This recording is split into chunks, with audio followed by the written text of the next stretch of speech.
Welcome to Voice of the Inland Empire, your weekly adventure into the who, what, where, and why of our local communities, coming to you from the production studios of Voice Marketing and Printing Services, located right here in the heart of historic downtown Upland.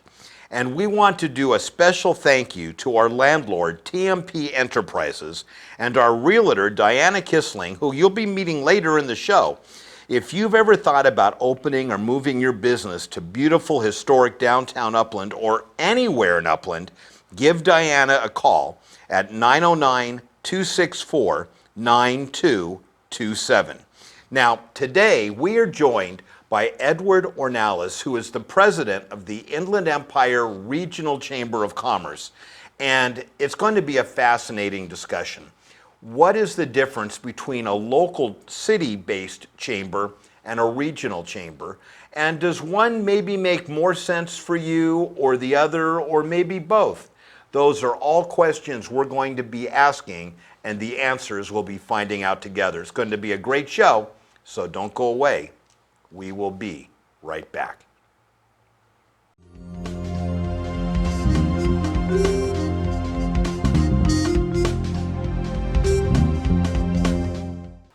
It is that time of the show when we say hello to today's guest. And this is a gentleman that I had the pleasure of working with recently on another project, but that's a story for a future show. We are about to meet Edward Ornelas, who is the president of the Inland Empire Regional Chamber of Commerce. And Edward, welcome to the show. Thank you, Ron. So, Edward, I got to ask, I think most people have at least a general idea of what a chamber of commerce is. Right. But what's a regional chamber of commerce? Well, and simply put, chambers are a resource for the business community. Right. And almost every local city has a chamber of commerce. A regional chamber focuses on an entire region. In this example, San Bernardino County and Riverside County. So you really are the full Inland Empire. Yes, sir, both counties. So we support businesses throughout both counties. Now, regional chambers are nothing new. We have a state chamber, we have I was familiar with that, and a national chamber. And a national chamber. There's even a global chamber. Wow, I didn't know that. Yeah. Now, a lot of the local chambers, along with doing the traditional networking and all of that, also take a more legislative role. Mm-hmm. Do you guys do that as well? Not yet, no. We're still brand new in the chamber world. We're only 6 years old, so in the chamber industry, we're preemies. So in the beginning, we started off by branding the chamber and marketing the chamber as a regional entity, and it's still a little soon for us to get into the public policy and legislative world. Plus, there's already an organization out there doing that, so why reinvent the wheel if it's already done? I'd rather partner with that organization than create that organization under our umbrella. So you said you're only 6 years old, which kind of surprises me, because you'd think in a region like ours, an entity like yours would have been around for a while. Right. So what were the beginnings? How did the Inland Empire Regional Chamber come to be? Well, a few of our existing board members that we have today felt the need that the region needed to be supported on a more regional level. And there were businesses and companies of mid to large size in this region that needed support and representation as well.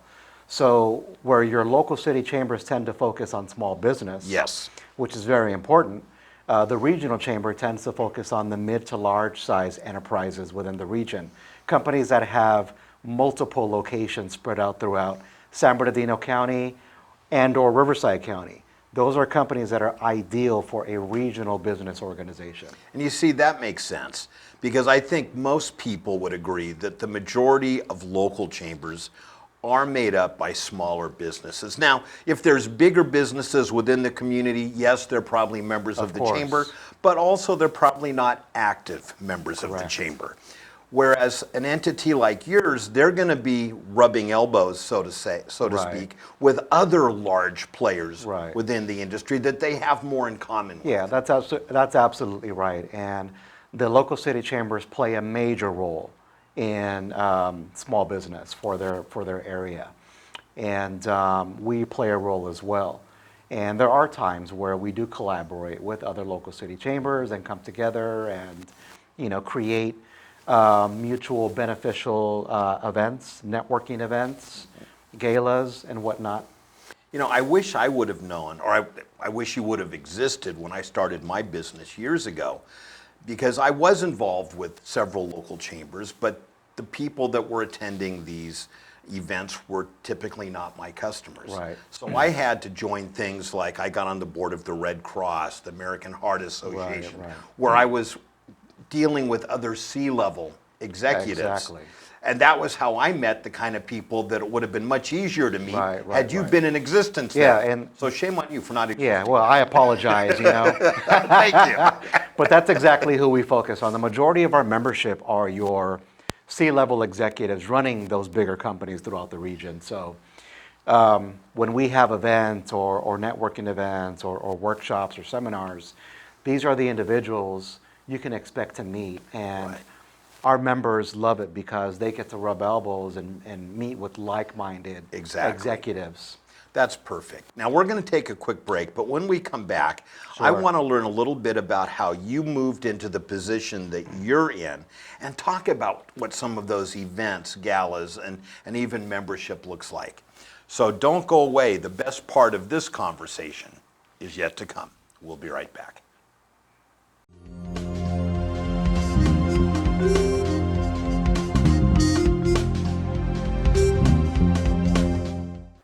We are back, and we are joined once again by Edward Ornelas, who is the president of the Inland Empire Regional Chamber of Commerce.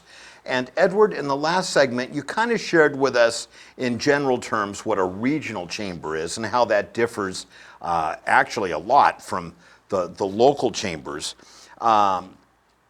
But you also differ in terms of the kind of events that you put on. And I know you've got a couple big signature events you do every year. Correct, yeah. We do an annual corporate partners reception where we bring out all of our top investors, chamber members who invest in the regional chamber to help us support our mission.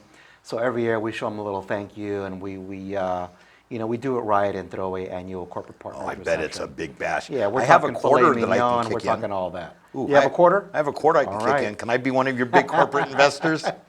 Probably not. And then what else do you have? What's your other big event? We also, every year, we look forward to our annual economic forecast. That I've been to. Very good.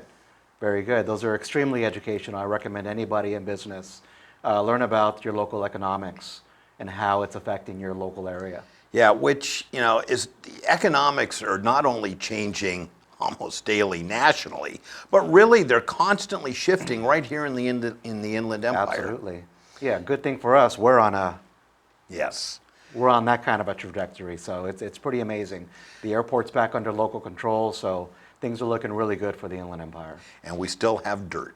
Absolutely. We still have cheap dirt. Absolutely. So that's good. So those are your big signature events. Now, a local chamber is throughout in any given month is going to probably have one or two mixers or ribbon cuttings where people are gathering really basically to network and Right. make connections. What does a typical month look like for you guys?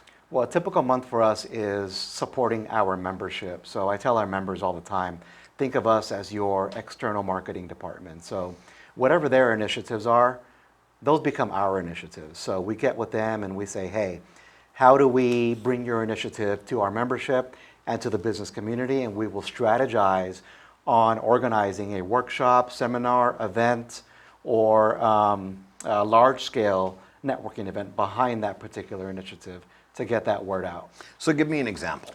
For example, Spectrum. Okay. Spectrum Business is one of our bigger investors. Okay. And they've invested in us twice in the past year. Nice. So what we did was they literally have a mobile truck traveling the country. Okay. So this truck has been customized to showcase their advertising capabilities.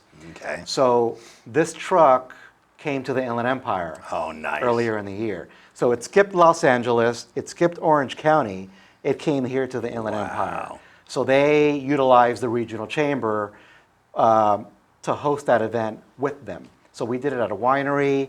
It was a big splash. Spectrum brought out all their executives, and it was a great time. So one of the things I'm kind of getting from this, local chambers, typically smaller businesses, all about networking, or mostly about networking, and they do legislative stuff. Regional chamber, really less about networking, because these are C-level folks. They got Right. other people that are going to do that. Right. And more educational. Yeah, absolutely. Educational, and what's very important to these executives running these companies is the access to other executives in other companies. Got So it. they want those connections, they want that access, they want that introduction, and because their time is valuable. Right. So that's really almost the world of C-level networking. Correct. It's done at a high level. Very high level. And I just want to add, any networking is valuable on any level. Yes. It just so happens we've carved out a niche that we focus on, and we stick to that. So And that, but that's cool because it's a needed niche. My experience with the chamber, the memberships of the local chambers were not my potential customers. Right. Had you been around, the folks, when I first launched, the folks that attend your functions are my potential customers. So I think that's great. So with that, let's segue then. We've got about a minute left. What does membership look like? It sounds expensive. well, membership, as all chambers operate, we're a nonprofit organization. Our membership dues are annually. What we pride ourselves in is providing heavy value for your annual financial commitment. So we have 3 packages, and if anybody is interested in learning more about the regional chamber, How do they do it? iechamber.org. That's simple. Okay, so go to iechamber.org. If you miss that, just visit our website, voiceoftheinlandempire.com, which will actually take you much longer to type than iechamber.org. But whatever you want to do, reach out to us and we'll connect you with Edward and his Very folks. good. So Edward, thank you so much for joining us. My pleasure. And as you have some big major events that maybe are more open to the public from time to time, let us know. We'd love to have you come on and talk Absolutely. about them and invite our viewers. Absolutely. Thank you for having me. Thank you. Don't go away. We still have more yet to come. We'll be right back. Hi, I'm Ron Stark. I own one of the fastest growing, most creative ad agencies in the region, Voice Marketing. Check us out online at voicemktg.com. We work with clients ranging from the county of San Bernardino to the star of the hit TV show Hoarders. Call or email me personally at the phone number or email address below, and check out my TV show, Voice of the Inland Empire, on Charter Cable and online.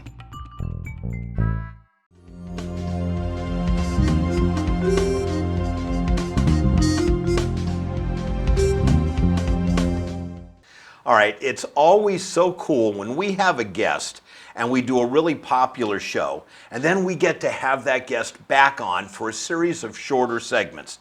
What am I talking about?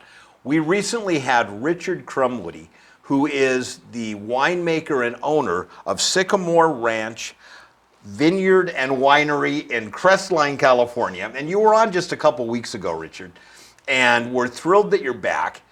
And along with making wine, you guys also serve something else that's a little interesting and different. We do, and it's just about season again to start picking them. It's apples. So we make hard ciders also. Now, is this from apples on your property, or do you bring in the juice?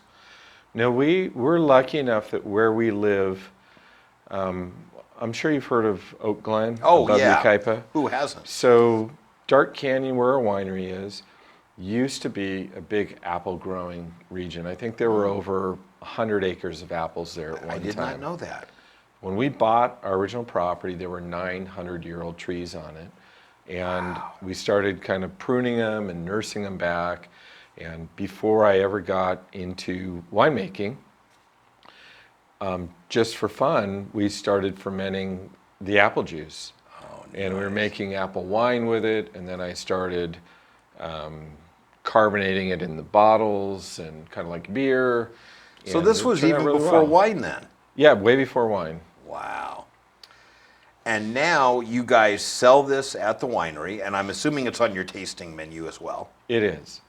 So I see different types. How many different types of apple cider are there? Well, shoot, we have 5 different ones here, and by the end, I'd say within another 2 months, we'll probably have 8 different ones up on the website for sale. Wow. So Yeah. tell me what makes them different. What are some of the flavor profiles? No problem. So basically, aside from Angry Orchard, I'm sure some of your viewers I've drunk it. have had it. It's kind of like Martinelli's with an alcohol kick. It's sweet, but these are dry. All the sugar has been consumed by the yeast, so it's like a brut champagne. So they're completely dry, they're carbonated, and they're just really light and refreshing. Okay. It's basically apple wine. You don't brew cider, you ferment it just like wine. So it's the Okay. same basic process, except we treat it more like a white wine. But you guys mix in different things. We do, and the two here, these two are kind of our flagship ciders. This is Big Moon. I love the labels. And that's One Frog, and these are in 22-ounce bottles. And we pick, you're asking about apples. All the apples that we make our cider from are all from Dart Canyon, from our property, and we also bought a 5-acre-old, 100-year-old orchard down the road that we've been restoring. So they're cider apples, they're not dessert apples. Okay. Most ciders now you can get at a cidery. They're dessert apple based, so they'll buy juice from big food processors that might be things like Golden or Red Delicious or Gala or things. But that these are all normally- made for cider. They're made for cider. These So are. what about some obscures. of these? What have you done with these? So these are our reserve ciders, and we do on these big 750 milliliter bottles. We do them 2 different ways. One of the byproducts from our winery is every year I retire out some of our wine barrels. So we've had these red wine barrels that we clean, and then we ferment the cider in the wine barrels and age it in the wine barrels. So we do Nice. these reserve series. So it gets some of the oakiness, Get maybe some even of the, some of the flavor of the wine. Right. We have one that we're just about ready to bottle. We call it Butter and Toast. It's like a Chardonnay. It's excellent. We just finished pouring a lot of these at the Central Coast Cider Fest. And had one of great these, I think you reception. said, has raspberries fermented in it? Yes. So first crush, we take our heritage cider, apple cider blend. We take raspberries that we pick all summer long from our raspberry trellises on site. Wow. We freeze them. At the end of the summer, we take one big batch of cider and we put in all those frozen raspberries, and it co-ferments and gives it a very nice, subtle raspberry nose and raspberry finish on Now, it. you also mentioned earlier, one of these, or more than one of these, have hops in it? Yes.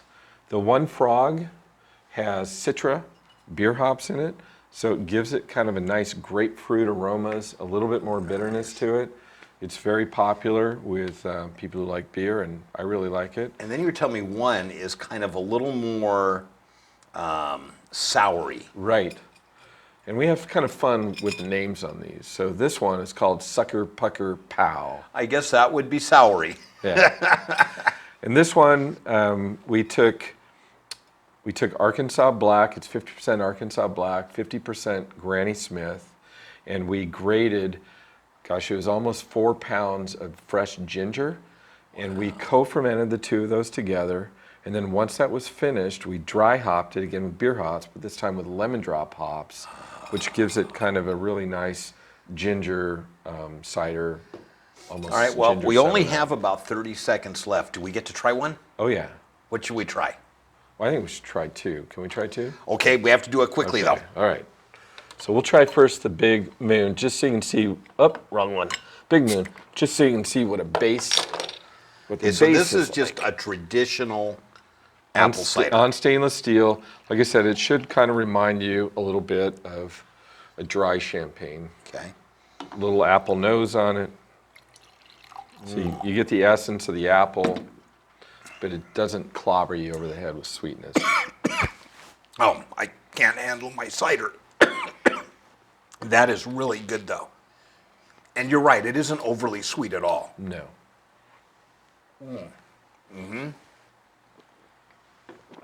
And Now let's do a really non-traditional one. all right, so let's do Melorosa. We didn't talk about this Now, one. what makes this one interesting? This one is interesting because it is co-fermented with 1% Roussanne, which is a white grape. I love Roussanne. And you can see that nice, beautiful pink color. And then we blended in 20% Grenache, a red wine. So if you remember, last time I was here, we were talking about the Grenache that won all the awards. Yeah. So this is the same Grenache, but separate lot. So first, blending a red and a white is unusual to begin with. Right. And then mixing that in with cider. I can't wait to see what this So we is. call this one Melorosa, and cheers. Oh, that's good. If someone wants more information or they want to come up and schedule a wine tasting, how do they do it? They can go to our website, www.sycamoreranch.com. That's spelled Sycamore's Sycamore. They can also call 909-338-1725 and leave a message with a date you'd like to come. We're open for reservations Thursday through Sunday. We have 3 time slots that we try and work at, 11 a.m., 1 p.m., and 3 p.m. And we do groups from as small as 2 up to as big as 12. All right, so make your reservations. It's apple season, folks. Don't miss out. Richard, thank you. Cheers. Cheers.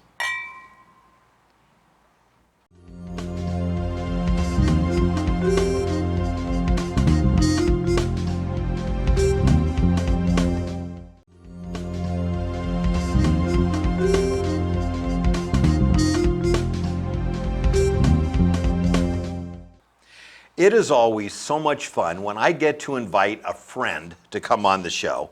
And I'd like you all to meet a friend of mine, Diana Kissling, who is not only my personal realtor, she helped get me into the space that voice marketing is in, but she works for KB Real Estate and is the realtor for the very space that we're shooting the show in. Yes. She's so nice, letting us shoot the show here until it's rented, and then you'll see us shooting on the streets, freeway off ramps. It'll be really sad, but for the time being, we're here and we love it. Was that laying it on a little thick? That's good. That works. So Diana, seriously, this is right in the heart of Yes, downtown it Upland. is. For people that know Upland, it's Right. directly across from the gazebo, Right. across from the Upland Chamber. Right. Prime location when there's things like Lemon Festival, Irish Right. Festival, all the stuff going on down here. Right. Tell us a little bit about this property. This property is about 2,000 square feet. It has a multitude of rooms that are already built out. Some of the rooms are smaller, maybe 2-person offices. Could be rooms for day spa, massage, could be accountant, could be all kind of things. Some of the rooms, a couple of the rooms are large conference rooms, conference sized, such as this one, lots of space. And training rooms could be Zumba sessions. I mean, all kind of things could be done here. Part of this was built out with a sauna, full wood sauna. Which I gotta tell you is so cool. It's right across the hall. Yeah. Can I use it later on Yeah, tonight? we'll turn it on for you. And then also right across the space there in that room is also a full shower. So feasibly, you're well taken care of. There's a pocket door that closes for privacy that can be used as well. On down the hallway, there's a kitchen, space for a refrigerator, for a microwave. There's a sink, right, there's the whole double thing. sink. There's counter space. There's cupboard space. The restrooms are shared in this building, as is customary with a lot of the downtown Upland area. There's a men's and a women's restroom down the hall. So Yeah, but it's like Right. right across the hall. right, it's right there out the door. So yeah, it's very. And very this easy. space could be so many different Right, things. yes. Especially with the sauna. This would be a great day spa. Day spa. Yeah, absolutely. And, talk about a high profile location. Right. You're right here. And, I don't know if everyone knows this, they should, but downtown Upland is really on a growth track. It is. We're Yes, it is. getting more and more cool businesses in Right, here. We have right. great restaurants and bars. We have our own microbrew. Right. And there's so much going on. Right. This would be an excellent location. Right. But if this location is too big or not someone's cup of tea, but they'd like to be in Upland with their business, you guys have other properties available. We do. There's a couple others that come to mind right now close to the downtown area. One is right on Euclid Avenue, high visibility office. It was a quaint house turned into an office.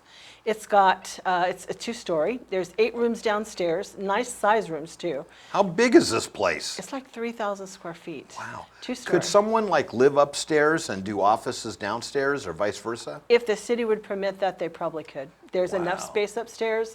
You can make a 1-bedroom apartment upstairs and then work downstairs. You could do that. Wow. Yeah. And Euclid and what? Euclid, just above 9th Street. Okay, I think Yeah. I know exactly. I didn't know that was one of your properties. Yeah. What else do you guys have? There's one other one right at the Yvonne's Pavilion property line there on Foothill Boulevard. So another high-profile location. It's a 2nd-story room. It's 2,200 square feet. Used to be an escrow office, so it has different locations, different rooms, a bullpen type area, 2 doors, so you could easily use one as a private office or one, separate entrances, that kind of thing. Awesome. Yeah. So if someone wants more information on these properties or the wealth of other properties that you have, Right. how do they get a hold of you? They could get a hold of me by phone, old-fashioned phone, right? 909-264-9227. You can reach me by email, diana@kbrealestate.net. All right, and if you missed that, just visit our website, voiceoftheinlandempire.com. Drop me an email and I'll make sure to get you connected. But Diana is awesome. If there's something you're looking for anywhere really in the region and you don't have someone working on your behalf, this is the right person to talk to. Diana, thank you for joining us. Thank you, Ron. Don't go away. We will be right back.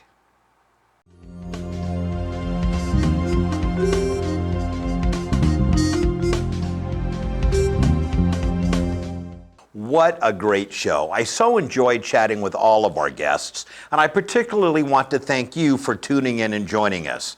But did you know you can watch Voice of the Inland Empire 24/7 by simply going online to voiceoftheinlandempire.com. On the homepage, you'll find our current shows, and up in the nav bar, you'll find an archive link. And from there, you can watch years worth of past shows, and some of them are just so much fun. I urge you to check it out. While you're there, drop us an email. We'd love to hear from you, what you like about the show, ways you think we can improve the show, or maybe you have an idea for a show guest. Our guests need to have topics of broad general interest and be non-commercial in nature. Or if you'd prefer the more traditional way of contacting us, give us a call at 909-527-4560. That's 909-527-4560. So until next time, this is Ron Stark reminding you to be productive, care for your world and the people around you, work hard, find time for fun, and always remember, give back whatever and whenever you can. Until next time, goodbye for now.